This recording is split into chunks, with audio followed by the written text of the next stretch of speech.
Okay, with that said, I think we are going to officially begin. So welcome everyone to the AICPA's How Does CPA Exam Scoring Work webcast.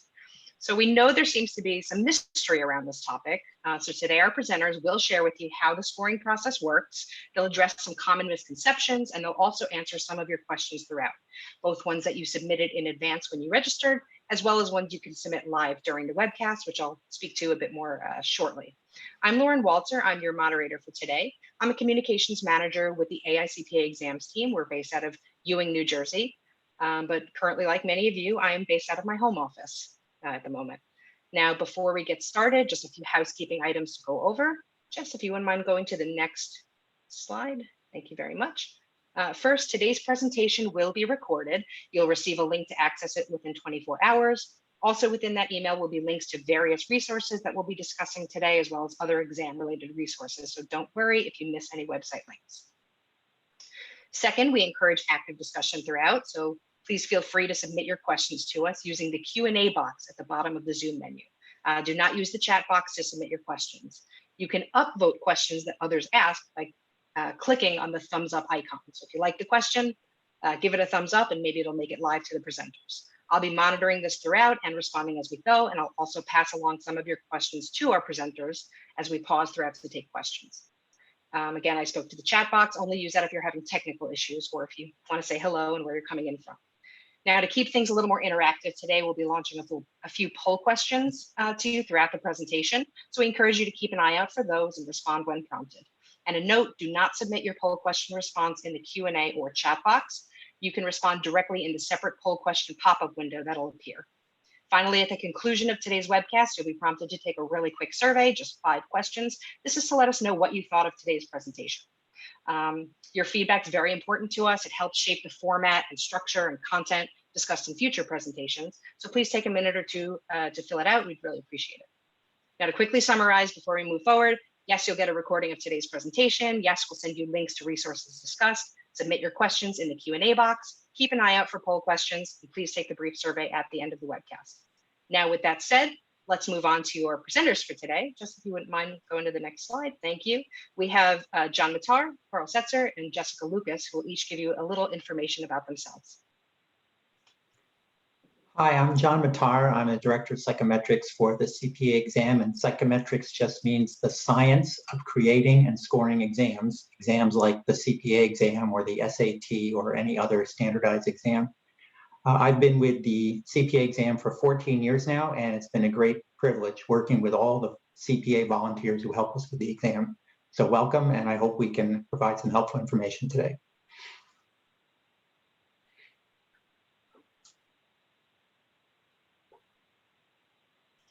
Jess, you're muted.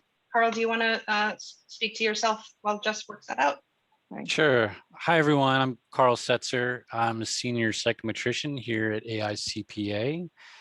I've been working here since 2016, I suppose. I'm broadcasting to you live from my home Commonwealth of Virginia, where I was born and raised. And like I said, I've been here since 2016. I've been in psychometrics or the assessment measurement field since about 2005. So welcome. Hello, I'm Jessica Lucas. I'm lead manager of test development and operations. I'm based in New Jersey and out of my home office, just like Lauren. I've been with the AICPA for about 4 years now. And in charge of a lot of the scoring tasks and operations and test development. Awesome, thank you guys. And for everybody who's tuned in, we've got you've got just the top quality presenters here today. So moving forward, we're just going to give you an idea. Just wouldn't mind going to the next slide. Thank you. Just what we'll be covering today. First, an overview of the scoring process, how it works. Then we'll get to how do we determine item difficulty. Then we'll talk about score reviews and appeals and how that process works. Now we'll be taking questions from you guys throughout, and then we'll also have some dedicated time at the very end where we'll just do sort of rapid fire question and answer session with our presenters. Okay, and then before we start, next slide. Jess, you wouldn't mind going to the next slide? Okay, excuse me, we're just gonna learn a little bit about you guys, see who's tuning in today. quick poll question. Which one best describes you?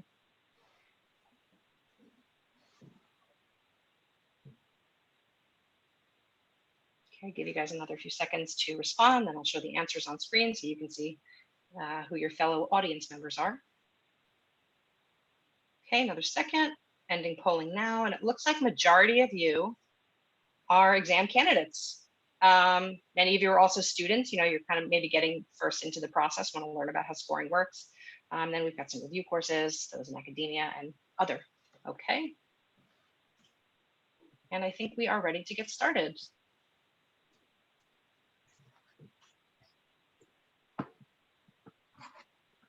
Now, John, are you covering the first part here, right? Yes. So as an overview of the scoring process, we want to cover a couple of things. First, we want to talk about the passing score and where we get that. There's a lot of people are very interested in that, and then a few other things. So Jess, if you want to go to the next slide. So the question a lot of people ask is, who sets the passing score? The passing score is set by a group of the AICPA called the Board of Examiners. And the Board of Examiners is a group of 15 CPAs who are appointed by the AICPA and by NASDA, the National Association of State Boards of Accountancy. And those people represent people across the profession. So there are people from large firms, small firms, business and industry, state boards of accountancy, and there's one state board executive director who always sits on this board. So this group is tasked with making all major policy decisions about the CPA exam.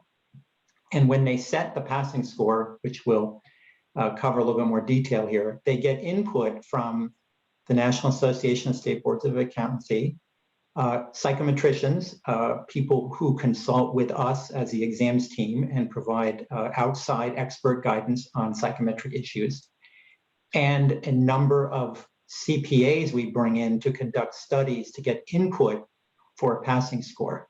And the way that process works is we get people who supervise new CPAs and we have them take the test that we're setting a score on. And those people provide us input about what they think the level of performance should be for somebody to get an initial license as a CPA. And so the Board of Examiners takes all this information into account, but they make the final decision.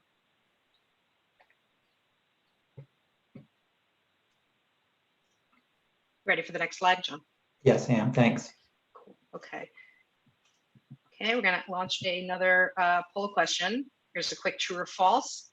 The CPA exam is graded on a curve. True or false?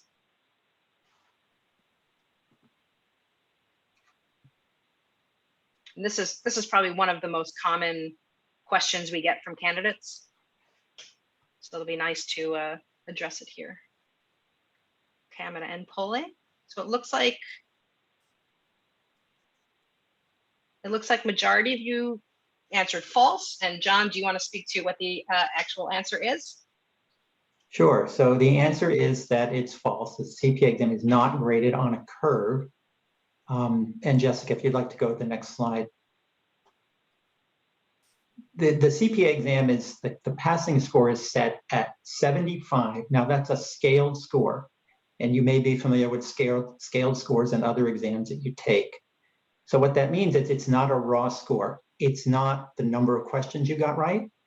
It's not the percentage of questions you got right. We set a scaled score so test scores have a consistent meaning over time and across test sections. So if I take the auditing exam in January and I get a 75, that's passing. If I take the FAR examination in March and I get a 75, that's passing. So it's always the same at that level. What this means is we've taken the level of performance established by the Board of Examiners to indicate passing performance, and we set it at a scale point of 75 on a scale of 0 to 99. So every candidate is held to that standard of performance regardless of how other people perform. So if I take the test in a quarter when the performance is a little better or a little lower, it doesn't matter. My score is based on the level of performance set by the board, and that scale to equal 75 for every quarter for every section. Now, John, is a candidate's score, and this was a question someone submitted, is it based on how others do? Is there a quota that we have to meet for a certain number of passers versus non-passers? Or is it really just based on individual performance? It's based on individual performance, and there's no quota. And if anyone looks at the passing rates that we publish on our website, I know, Lauren, you do a good job of keeping candidates and universities up to date on pass rates by posting that information in coordination with NASBA. You can see the pass rates will vary from quarter to quarter and from section to section. So this demonstrates that your performance in passing the exam is based only on how you do on the exam, not how other people do during the quarter or during the year that you're taking it. Got it. Okay, moving forward. Yeah. So sometimes people ask, well, how do you get, what's included in my score? How does everything count? Okay, so each test has 2 or 3 types of questions on it. So all the tests have multiple choice questions, which everybody's familiar with. All the tests have task-based simulations, and the BEC exam has written communication tasks. So what's shown in this table is the percentage that each item type contributes to your score. So let's take a look at audit. If you're taking the auditing exam, half of your score, 50% of your score, comes from the multiple choice questions on the test, and the other half of your score comes from task-based simulations. Now, that's true also for the FAR exam, Financial Accounting and Reporting, and for regulation, REG. The one test that has written communication tasks is the BEC exam, Business Environment and Concepts. And so there you can see a small difference from the other sections. So in the BEC section, the multiple choice again counts for 50% of your score. Task-based simulations are 35%, and the written communications tasks are 15% of your score. So we take your performance on each type of question and then weight it according to this table and come up with your total score, which is then compared to the passing score of 75. So Jessica, next slide, please. Now, you also get a score report. The score reports are distributed through either NASBA or your State Board of Accountancy. We provide the data to NASBA, and they provide it to the state boards of accountancy. So what kind of score report do you get? Well, if you pass, you get your total score because you've passed, and great news, you're done with that section and you can move forward. If you don't pass, we provide some additional information for you, which is laid out in this slide.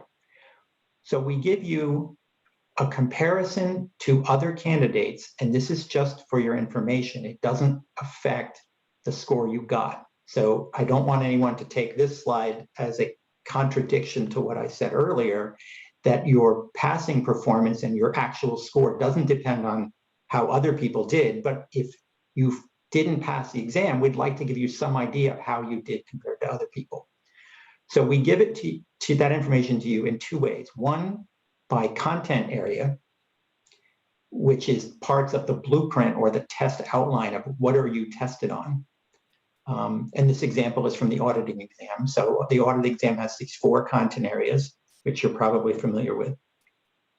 And this table shows you, and this table is also available on the website from the test blueprint, but this table shows you what proportion of each of those sections the questions represent on the exam. So content area 1 in the auditing exam is 15 to 25% of the questions, and so on.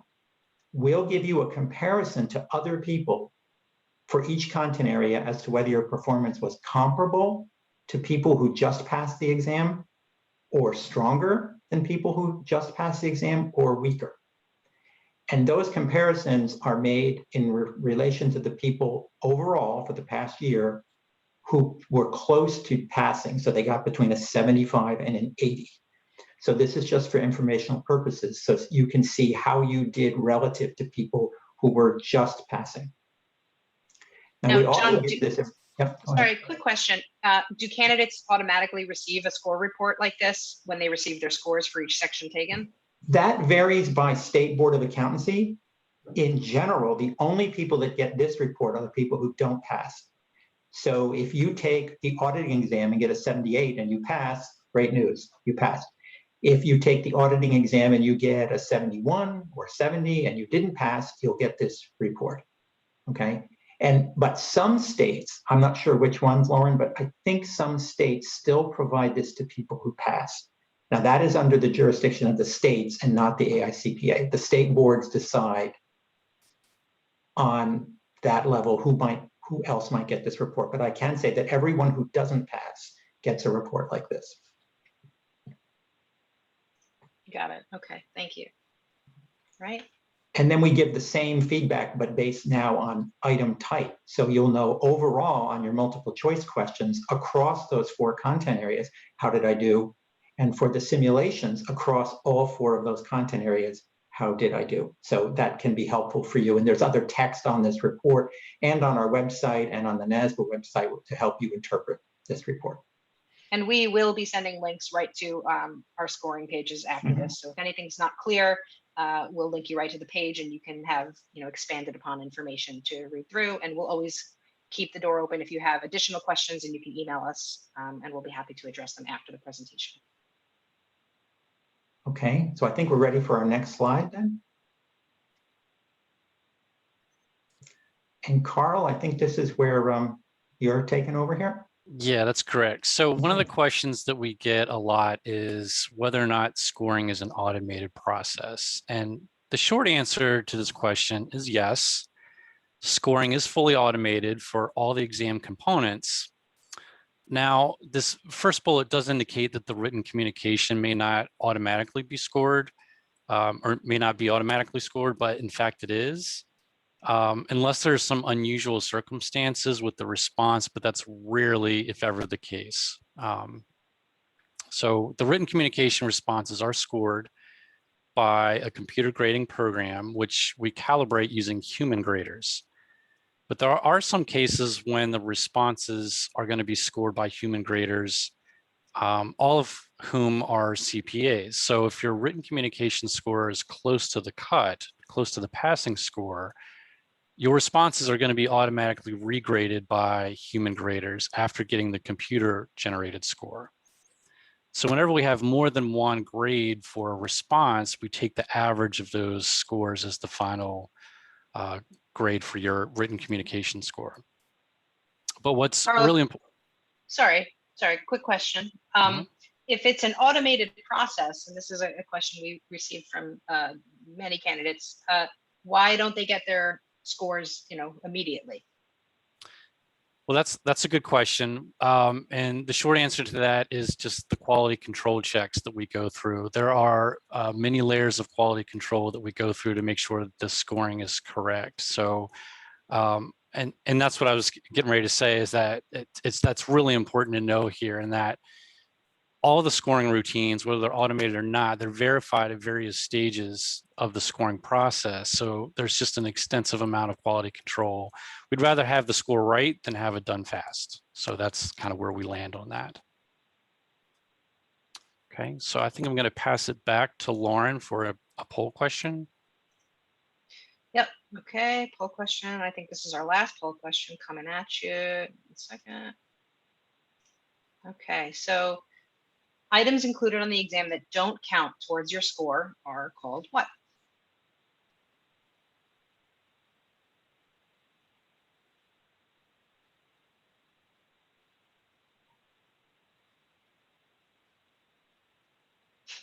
Props to the one person who voted for gotchas. Oh, that number's going up. That was a throwaway, guys. It's not the right answer. Give you guys another few seconds to answer. Okay, I'm going to end the polling now. So it looks like majority do know pre-test items, which we're actually going to show you a very brief video on the next slide that explains what pre-test items are, and then John or Carl will speak a little bit more to what they are. Okay, Jess, you want to go to the next slide?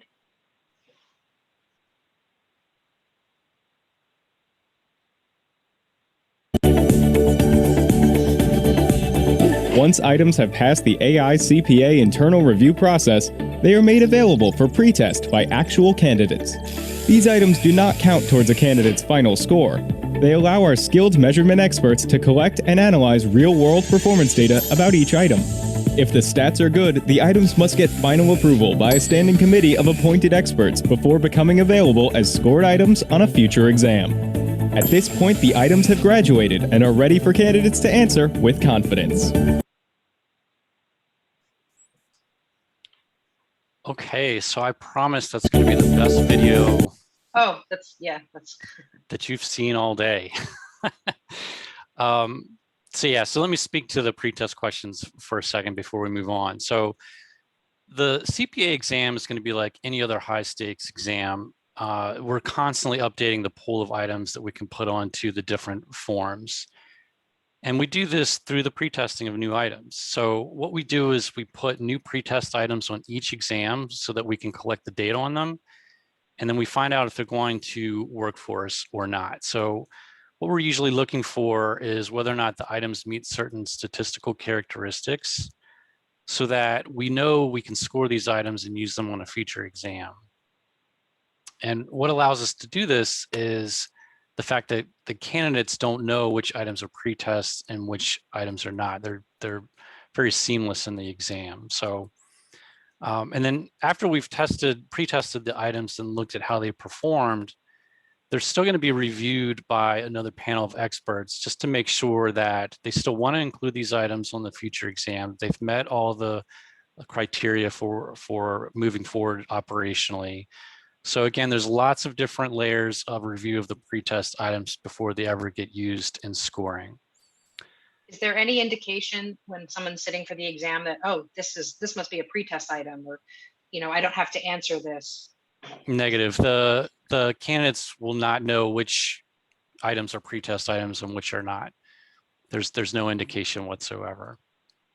And so the video mentioned this, and I just want to really emphasize this point that everyone's going to see pretest items, and that includes multiple choice items, task-based simulations, and if you're taking BEC, that's going to include the written communication tasks. But the important point is that none of these items count for or against you in your final score and the calculation of that score. They're not going to be used for a score until they become promoted to operational after they've gone through all the quality control checks. Okay, back to you, Lauren. Thank you, Carl. All right, so we're going to take some questions now. Oh, can you go back to that slide, please? Okay, so the first question I'm going to ask, which has 30 people upvoting it, so that's certainly going to get the first attention. And I know this is something you guys had mentioned when we've talked about it before. It's kind of something for content to speak to, but if you have any contribution to this, is there partial credit given for simulation problems? I think the best way to answer that question is I've seen versions of this question, so I want to make sure we know what we mean by partial credit.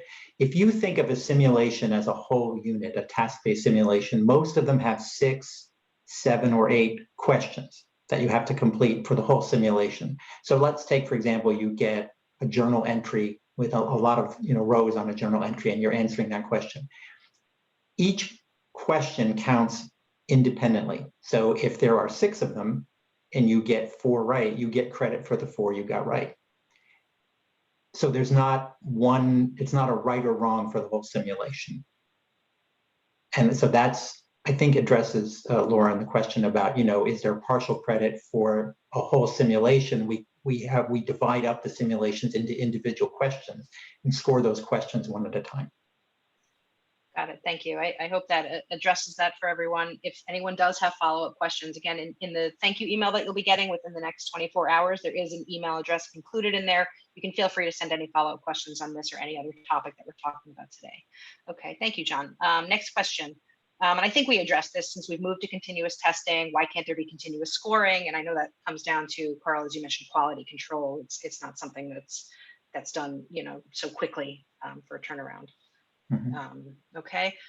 Next question, again, is a highly upvoted one. For authoritative codification TBS, do we get partial credit if we get at least 4 of the part of the codification correct? I think that question is probably better for one of our CPAs if there are detailed questions about it, but in general, you have to get all parts of the citation correct to get that citation item correct. Okay. Okay, a lot of questions around simulations here. Okay, somebody asked the score value of pretest questions. There is none. Okay. A lot of questions about why it takes so long. Okay, let's move forward and we'll continue to take questions later on.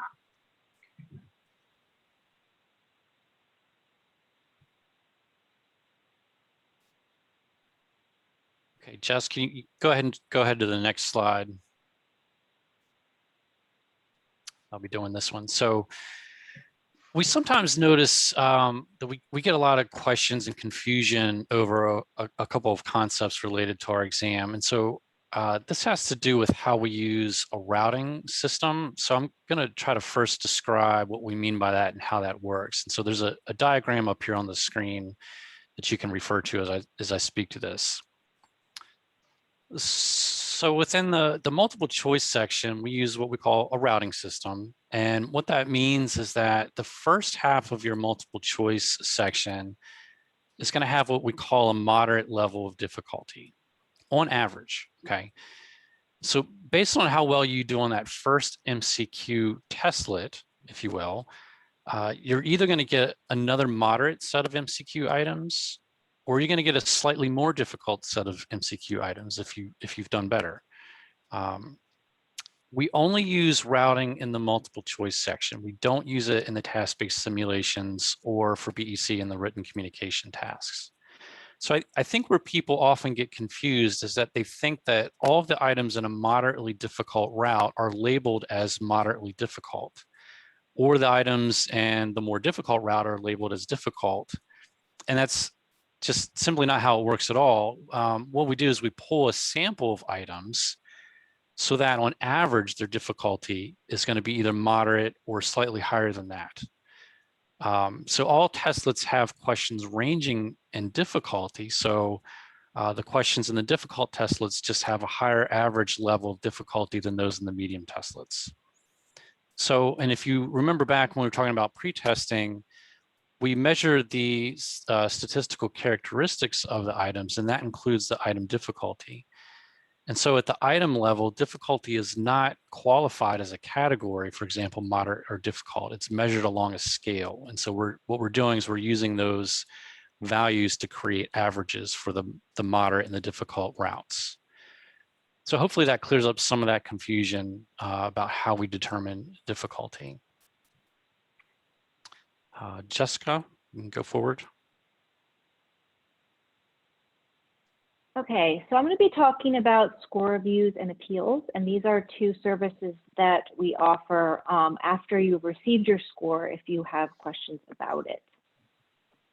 What is a score review? The score review process involves making certain that the approved answer keys were used and applied correctly in determining a candidate's score, but it is not an opportunity to have an alternative response considered. It is simply an additional independent verification of your exam score.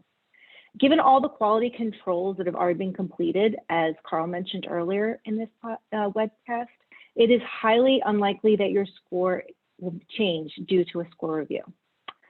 The process for requesting a score review starts with your Board of Accountancy or designated agent. You can go there for instructions on requesting a score review, the fees, and the deadlines in order to have your score reviewed. The option to apply for a score review is available only for a short period of time after your score has been reported to you. So it's very important that you pay attention to those dates. Also keep in mind that it may take up to 8 weeks for a score review to be processed and released.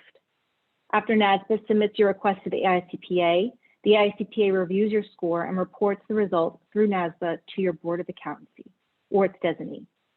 And then they will transmit your result to you.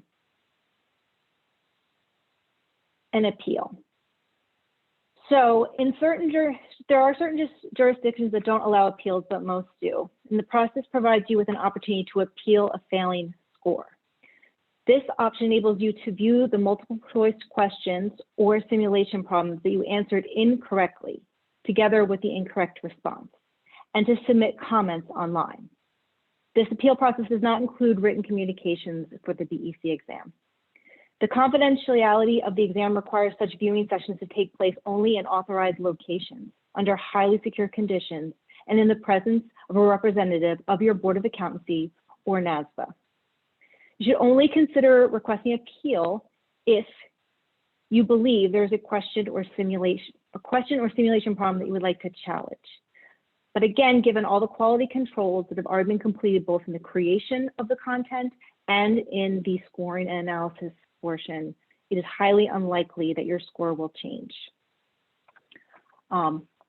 If your Board of Accountancy determines that you qualify for appeal, the board will submit your request to the AICPA through NASBA, the board or its designee, and will schedule a viewing session for you. Your online comments during the session will be transmitted to the AICPA through NASBA.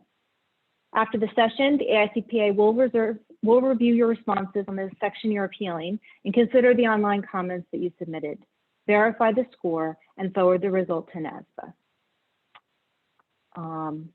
The NASBA will report your result to the board, and the result will be transmitted to you.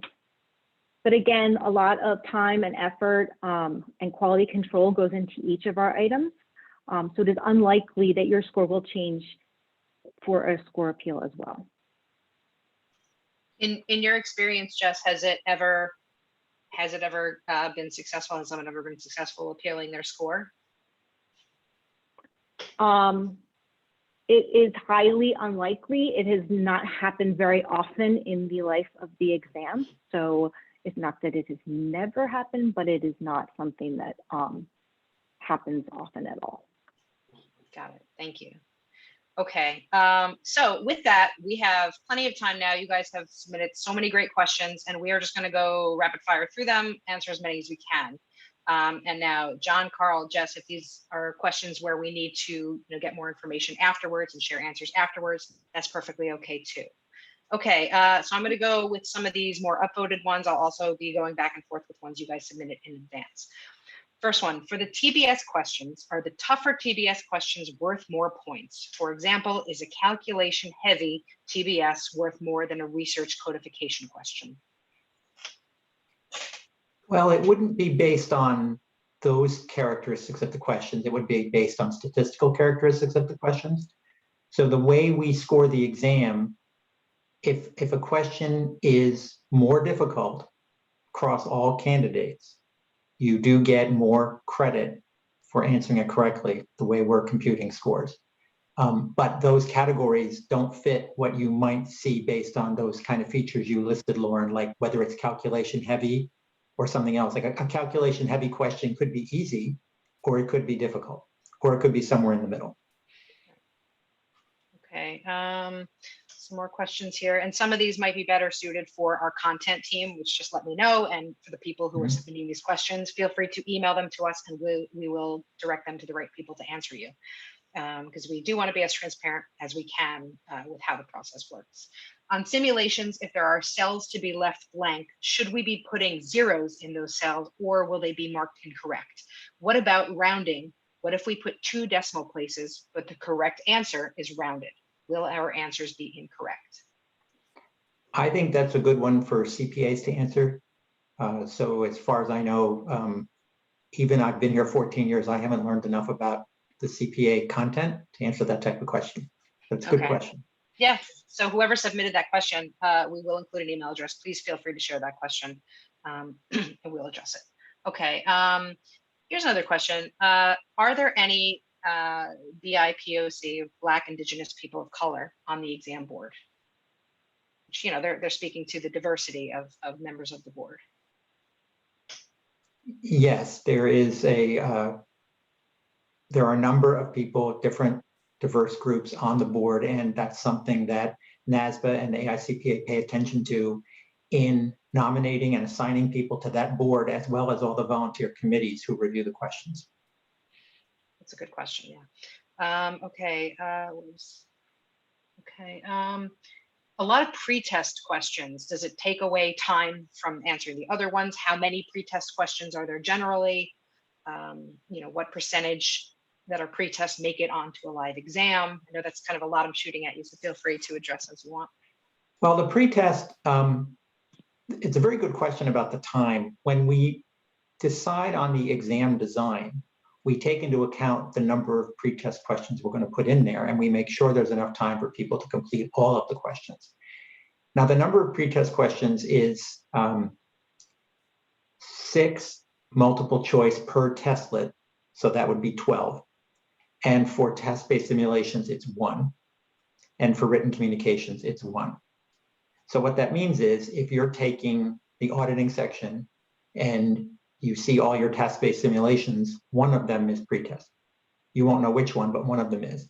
If you're taking the BEC section and you have 3 written communication tasks, one of them is pretest. So it's, it's a number, we can't have less than 1 of those type of questions. And the multiple choice, it's, 6 for each testlet, then each testlet has about 30 to 35 total questions. Okay, thank you, John. How often does the BOE or Board of Examiners determine the passing score? They determine a new passing score whenever there's a significant change in the design or content of the exam. And that doesn't happen that often, but in recent past, they set a new passing score in 2011 when there was a change in the content structure and some of the skill structure of the exam. There was a new passing score set in 2017 when there was another large change in content and structure of the exam. And so it's typically been 6, 7, 8 years in between when we have a new design exam. Great, thank you. Okay, next question. For the MCQ or multiple choice question routing system, if we get routed to the difficult route and get those questions correct, would we have more points than we would have if we were routed to the medium route, medium difficulty route? Yes, in the same way that we talked about, you would get more credit for any question that's more difficult based on the empirical data that we have on that question.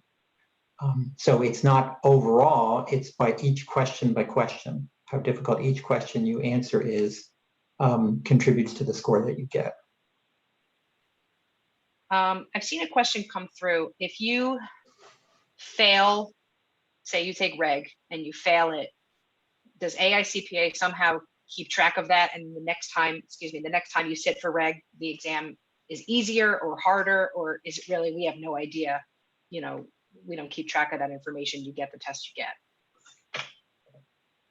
It's the second thing you said, Lauren. We don't know when you're testing and when we're scoring your exam, we don't know who you are. All we have is an ID number that's just for that section for that day. So the results are not attached to any information about you until they get to NASPA and your state board. Okay. And it sounds insensitive to say, but you're just a number to us. You're really not, but for the sake of I assume avoiding any kind of bias, right? That's all we get of your information is your ID number, not your name or any information about you. Okay. If your state board does not issue performance reports, because we said some do, some don't, for passing scores, can you request one from the AICPA? I don't know, not through the AICPA. You'd need to talk to the board about that, and they might talk to NASPA. So that would be something we're not involved with. Okay. Will the test ever kick you out if you continually miss questions and you have it's certain early on that there's no way you're going to pass? Like if you go in and intentionally bomb every question and it's just statistically no way you can pass, does it say like, just give up now, or do you finish till the end? We don't do that. We want everyone to have the opportunity to answer all the questions they want to answer and find out what their score is. So we wouldn't stop somebody in the middle of testing. Okay, I'm going to ask some of the questions. On the topic of score weighting and which questions or topics weigh more on the final exam score. I mean, that's pretty much turned to the blueprints, right? Well, there are two things there, Lauren. That's an interesting question. Let's unpack that a little bit. The number of questions on the test per content area is tied to the blueprint. So if we think back to that example score report I showed, it said auditing area 1 was 15 to 25% of the questions. So that tells you the number of questions. So you'll know going in what is the proportion of questions you're going to see in each of those content areas from your blueprint, which we post online.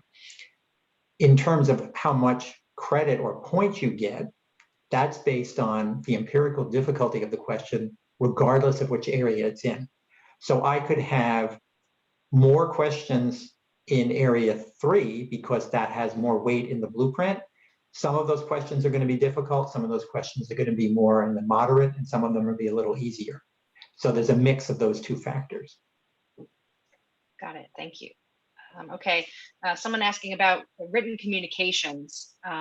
What's considered when it's being scored? Is it purely your writing style? Is it the content that you speak to? The scoring dimensions that we use are listed in some documents, I believe, on the website, or at least in the candidate bulletin that NASPA publishes. But I can give you an overview here. The focus is on organization. How well is your response organized? Development, how much supporting information, ideas, or facts you give, so how well developed is it? And then other elements of written communication, like clarity, word choice, punctuation, spelling. Now, in terms of the content, your answer has to be on the topic, so it has to be responsive. So if the question asks you about X, and I'm not going to make up an accounting example because I always get myself in trouble when I do. If your response asks you to tell the advantages and disadvantages of X, you have to write about the advantages and disadvantages of X. But we don't count whether someone agrees with what you say are the advantages and disadvantages. The only other criteria is if you write an answer that gives advice that's clearly illegal or unethical, that will be flagged for review, because as Carl mentioned earlier, all the scorers and the scorers who work on developing the scoring models are CPAs. And so if a scorer sees something that's clearly unethical or illegal in your answer, that gets flagged and sent for review, and it'll be a 0 score. That makes sense. Okay. Somebody asked, has AICPA recently released new questions for audit? And now I'm just going to speak to that real quick. We are launching an updated version of the exam as of July 1st of this year. All the sections have some changes coming to them, which, I'll share information afterwards about that, but we don't really release questions. We have sample tests that give you an idea of, the look and feel of the exam, but it's not really meant to test your content knowledge. And then the blueprints, really outline what content and skills are tested on the exam. So the blueprints are now available for that July 1 exam. We generally release blueprints about 6 or so months before the content becomes eligible for testing. Again, this will all be shared with you. John, Carl, Jess, if you want to add anything to that. It's a little bit unrelated to scoring, right? Yeah, I think you covered it. Thanks. Okay, sure. Okay. If 50% of my score is from multiple choice and 50% from simulation, does this mean that there is only a total points available of 37.5 on each section, or that I'm limited to only getting this amount of points? For example, would it be possible to get the 75 points, let's say 60 multiple choice and 15 simulation, but not receive a passing grade because of limit? It's kind of a long-winded question. So if we need to address it after, let me know. Well, I think in general, the answer gets at, you can get the maximum credit in the multiple choice if you get them all right, and it counts 50% of your score. And you can get the maximum credit within the simulations if you get them all right, and that counts for 50%. And so your total score is a weighted sum of those two. So you can do worse on the multiple choice and better on the simulations and pass, or vice versa, or you could do equally well on both and pass. Okay. A few questions around, I got a 73, I got a 74, I was so close. Do those tests go into like a review pile of like, this person was very close, or is it, nope, you got the 73, you got the 74, you definitively statistically did not get that passing score? Is there some kind of process with close but not quite there? The only time that happens is with the written communication, as Carl talked about. So if you take the BEC section and your initial score, including the first essay score, puts you close to 75 on either side. We then send your written communications to CPAs who are in the human scoring network, and they look at the paper and determine a score. And then if that changes your score, if it goes up or down, that contributes to the pass-fail decision. The other ones, when there's no written communication element, there's complete quality control on all scores. So there's not some additional stack of scores that are close. All the scores go through a very thorough quality control. Got it. Okay, this next question is about CPA evolution, and we're not going to speak much to it, but we did get a few questions around it. Will the process of scoring change when CPA evolution launches? And just a quick overview for those who are not familiar, as of January 2024, the licensure process is going to look a little bit different. It's still very early in the stages right now. Basically, the structure of the exam is going to change a little bit. Like I said, we're very early on, so some of these questions that we're getting, even we don't know the full answers to yet. But if there's anything that you want to impart from a scoring perspective, and most of you who are tuned in right now won't even be impacted by this, but for anyone just who's generally interested, if you want to speak to how scoring might be impacted. So scoring would be impacted to the extent that the test designs or the test structures are changed. And we don't know how that's going to work out until we figure out all the details of the blueprints for evolution. And so the way to think about that is to think back to the new exam that came out in 2017. That was a result of 3 years of research in the profession as to the skills and knowledge required to be a CPA. And we updated the blueprints and the exam structures. And that didn't fundamentally change the way we score the exam, but it changed details. It changed details like, how many simulations will I get on my exam? How many multiple choice questions will I get on my exam? What are the content areas on my exam? And what's the relative proportion of questions in each of those content areas? Now, those things may change with evolution. The range of content is going to be evolving because the profession is always evolving. But the underlying methods and process that we prescribe for scoring, I don't anticipate that those would change. Do you expect the pass rates to change, or is it really too soon to start kind of assessing that? The rates or the pass score? The rates. The rates. I would have no way of knowing that, so because we haven't even determined, all the details of what's going to be on these exams. And so once that's defined, then we would have a standard setting or cut score setting process, just like the one I described early on, first couple of slides. And we would go through that with the board of examiners and all those other folks, stakeholders, and then they'll determine the passing score on the whole new set of examinations. Got it. And we will be sharing information. If you want more information about evolution, there's a whole website dedicated to it. So I'll include a link to that in the thank you email that you'll get. Somebody had a follow-up question about the unethical response. Will they be made aware if they gave a response that was flagged, as unethical? I don't know, Jess, do you know with the scoring network how that works? I don't know. No, it would just be a 0, so they wouldn't receive credit, but there isn't a way that they would know.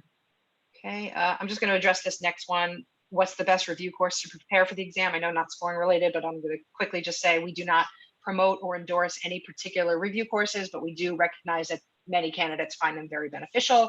Do your homework, speak to peers, colleagues about who they used, who they liked, who they didn't like. Our This Way to CPA site, which is an AICPA site specifically for students and candidates, has actual reviews from students who've used them and what they liked about them. So yeah, we cannot speak to any review courses. We don't work with any directly. Okay, has anyone ever received a perfect score? A perfect score. Well, the highest score you can get is 99, and some people do get scores of 99. Okay. We also have something called the Elijah Watt Sells Award. Each year, it's given to sort of the highest scorers who meet a certain set of eligibility criteria. They must have passed all 4 sections on the first attempt with an average of, I think, 95.5 across all 4 sections, and completed testing in the previous year. So you're eligible for the 2020 award if you completed testing in 2020, but you could have started, I believe, right, in 2019, as long as you completed in 2020, you can get it. I'm not sure. That's really something that I'm not close to. Okay. Lauren, that sounds right to me, but I don't want to say for sure. Yeah, it's on our website in writing. So if I'm slightly off from it, please go off what's on the website. We have usually about 100 winners each year, give or take, who meet that criteria. And if they are eligible, they're notified. They don't have to reach out to us. Okay, let me see what other questions. Somebody asked, why is it out of 99 scoring instead of 100? That's one I really don't know the answer to. As far as I know, I joined the examinations team in 2007. The scale has been for a long time, 0 to 99. I'm not sure all the deliberations that would have gone into that many years ago. Someone's asking how many versions of the exam is there, which I don't know if we can definitely speak to that. How many versions? Well, there's 4 sections, and each quarter there are a number of versions. I mean, I don't want to get into the exact numbers. And then that number of versions is multiplied by 2 because of the routing that Carl talked about. So there's X number of versions, and you sit down to take audit, you get one of those at random, and then you get one, and one person might take the route that goes toward the difficult, and another person might have the route that stays on the medium. So there's a lot of versions of the exam every quarter. Okay, I'm just looking through. So does getting a score of 99 mean you've answered 100% correctly every MCQ and TBS? That's a complicated question. The simple answer is yes. The exact answer is it depends. But it's as close to that as you could imagine. I'm not sure what difference it would make if you missed one or not. Okay. Someone's asking, if I take the exam in the last day of the testing window, which we don't have really windows anymore, it's continuous testing, you can test year round.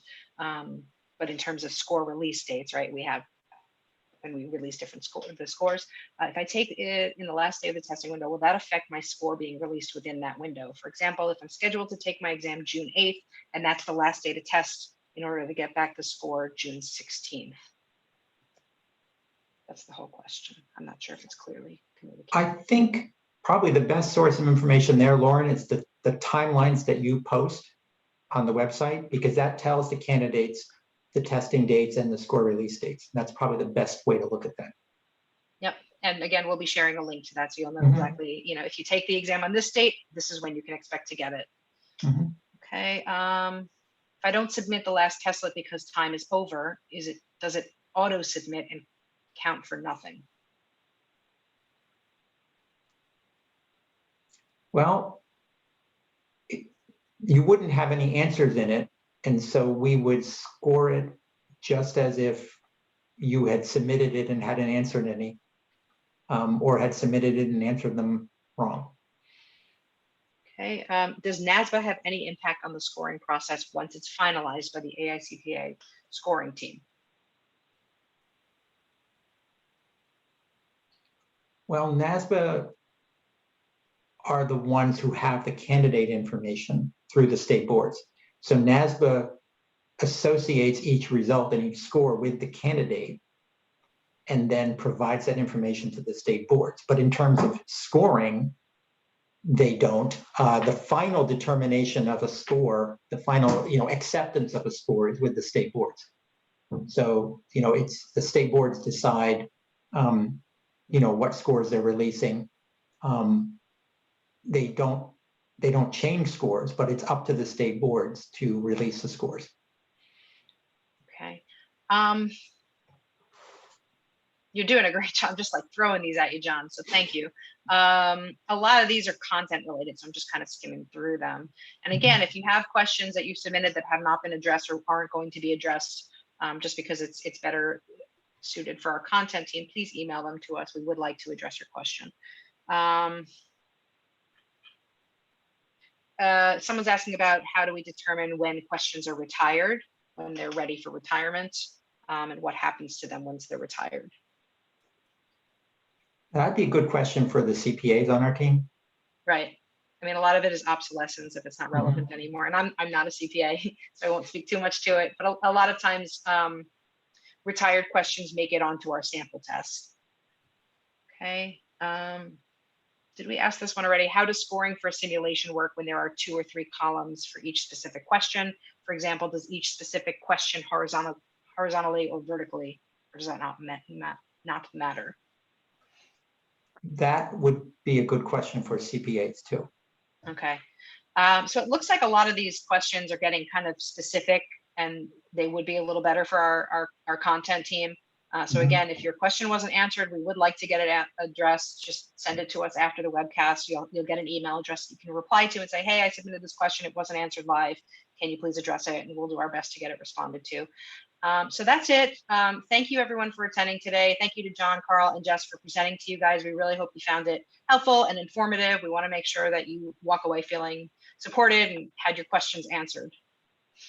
So thank you very much, guys, and to our presenters as well. Thanks, everyone. Thank you. Thank you.